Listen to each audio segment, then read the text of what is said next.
안녕하세요. 프리한 홈세프입니다. 오늘은 족발의 금수와 손질에 대해서 말씀드려볼까 합니다. 돼지의 사육 환경과 도축 환경에 따라 족발 부위는 오염되기 쉬운 환경에 노출되어 있기 때문에 족발 원재료의 철저한 금수와 손질이 필요합니다. 또한 유통 과정에서의 보관 및 관리에 따른 오염과 선도 저하 이슈에도 항상 신경을 써야 되고요.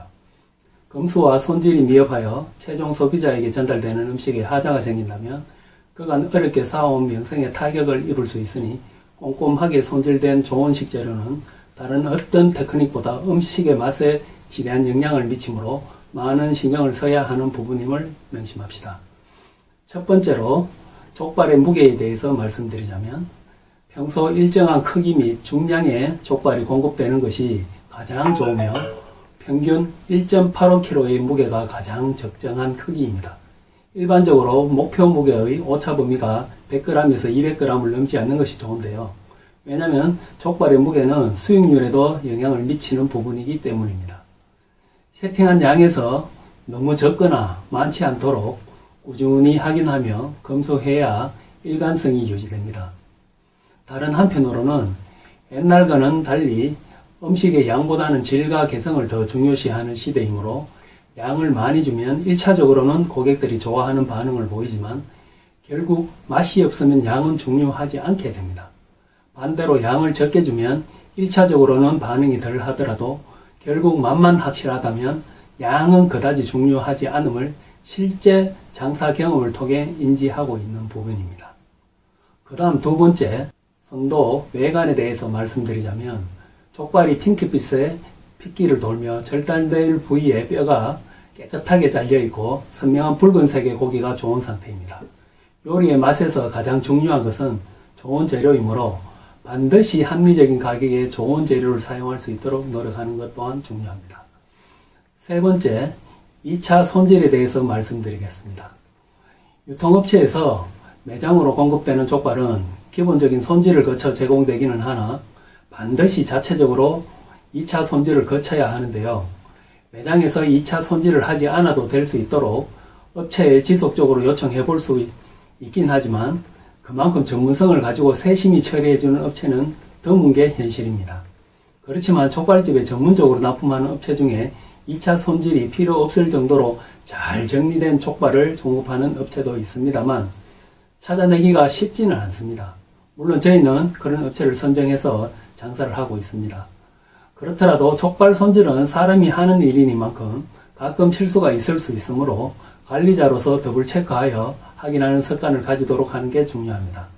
그리고 공급받은 족발을 사용하여 문제가 된 경우 그 원인을 업체로 돌리기 전에 매장 운영자가 사전에 원재료의 상태를 체크하며 문제 발생의 여지를 확인하고 미연에 방지하는 것을 원칙으로 하는 게 정신건강에 좋습니다.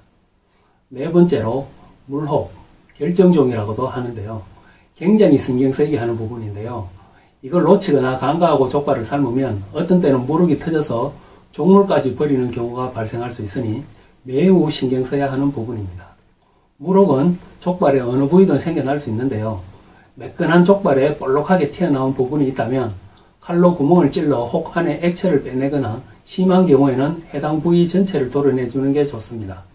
그리고 웬만한 좋은 업체에서는 물혹을 제거하고 공급이 되긴 하지만 늘 신경 써야 하는 부분입니다. 물혹이 작게 생겨서 삶기 전 육안으로 확인하기 어려운 경우도 있습니다만 이런 부분은 삶은 뒤에 조금 더 쉽게 눈에 띄게 되는데요. 고기가 썰어 나가기 전에 해당 부위를 깔끔하게 손질해서 나가야 됩니다. 다섯 번째로 족발멍. 족발의 피부색 또한 중요한데요. 도축장에서는 도축하기 위해서 돼지를 몰고 밀기 때문에 돼지가 넘어지거나 부딪혀 멍이 생기기 쉬운데요. 멍이 생긴 부분은 피가 응고되어 삶아도 그 색이 검붉게 유지되므로 잘 체크하여야 하며 깨끗한 족발을 위해 삶은 후 잘 커팅 제거하여 나가도록 해야 합니다. 특히 멍이 심하게 들었거나 냉을 심하게 입었거나 찐이 나는 등 하자가 있는 경우 업체와 연락하여 반드시 반품 또는 교환하도록 해야 합니다. 여섯 번째로 족발의 찐에 대해서 말씀드리자면 도축한 돼지고기를 가공하고 유통하고 보관하는 동안 신선도가 저하되고 높은 외부 온도에 노출되며 상하는 과정에서 생기는 것으로 족발의 피부가 미끌거리면서 점액이 생기면서 고약한 냄새가 나는 상태를 찐이 났다라고 표현을 합니다.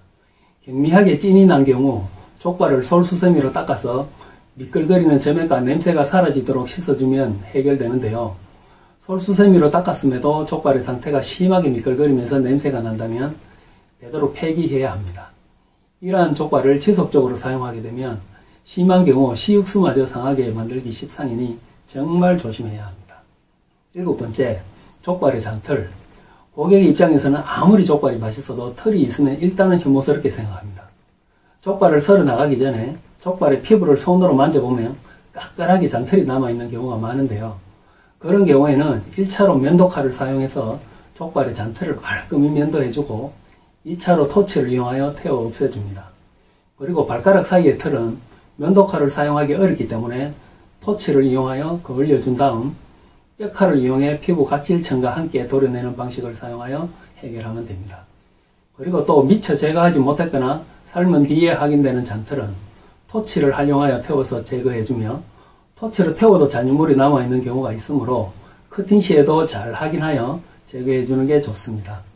대부분 전문 족발 육가공 업체로부터 깔끔히 손질된 족발을 받아 따로 추가 작업을 하지 않으면 상태를 반드시 잘 체크하고 업체에 미처 제거하지 못한 부분을 찾아내어 반드시 정리하여 깔끔한 상태에서 음식이 나가도록 노력해야 합니다. 그리고 팁을 드리자면 육가공 업체로부터 받은 족발의 잔털은 대부분 삶아내어 썰기 전에 토치질로 제거가 가능합니다만 이 발가락 사이 털이 제거되지 않은 경우에는 삶아내어 토치질로 제거하기 어려우므로 삶기 전에 사전 정리 작업을 하는 게 편리합니다. 항상 꼼꼼하게 검수하고 손질하는 습관을 가르지 않는다면 언젠가 원숭이가 나무에서 떨어지는 날이 올지도 모릅니다. 반드시 검수와 손질을 꼼꼼하고 깨끗하게 하는 습관을 길러 놓으시기 바랍니다. 오늘은 여기까지 하고요. 다음엔 더 좋은 정보와 영상으로 찾아뵙도록 하겠습니다. 안녕. 감사합니다.